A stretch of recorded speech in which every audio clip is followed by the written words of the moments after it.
Family reunion आणि political reunion पण सुरू झालेलं आहे.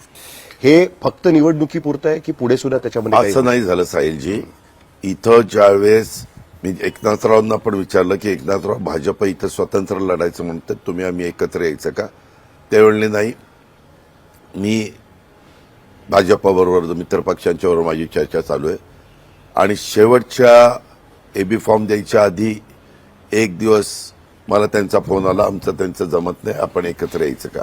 म्हणलं साहेब मी तुम्हाला विचारत होतो की आधी आपण ठेवूया, आता मी उमेदवार फिक्स केलेले आहेत, लोकांना कामाला लावायला म्हणजे चला कामाला लागा असं सांगितलेलं आहे.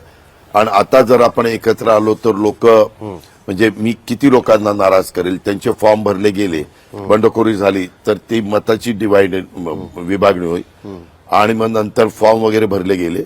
फॉर्म विड्रॉल झाल्यावर देखील पुन्हा काही लोक उदय सामंतनी माझ्याकडे पाठवली की बघा काय अजून मार्ग निघतोय का, कठोर ऍडजस्टमेंट होती का. शेवटी श्रीरंगप्पा बारणे पिंपरी चिंचवडचे महापौर आहेत, त्यांनी 2 प्रभागामध्ये 4-4च्या तिथं आमची एकत्रपणे 2 त्यांचे 2 माझे 2 त्यांचे 2 माझे असे तिथं आम्ही केलं. इथं पुण्यात पण आम्ही प्रयत्न केला पण पुण्यात काही जमलं नाही, तिथं अडचण झाली. राष्ट्रवादी काँग्रेस पार्टीशी जमलं तुतारीशी आणि त्या पद्धतीनं आम्ही ते केलं.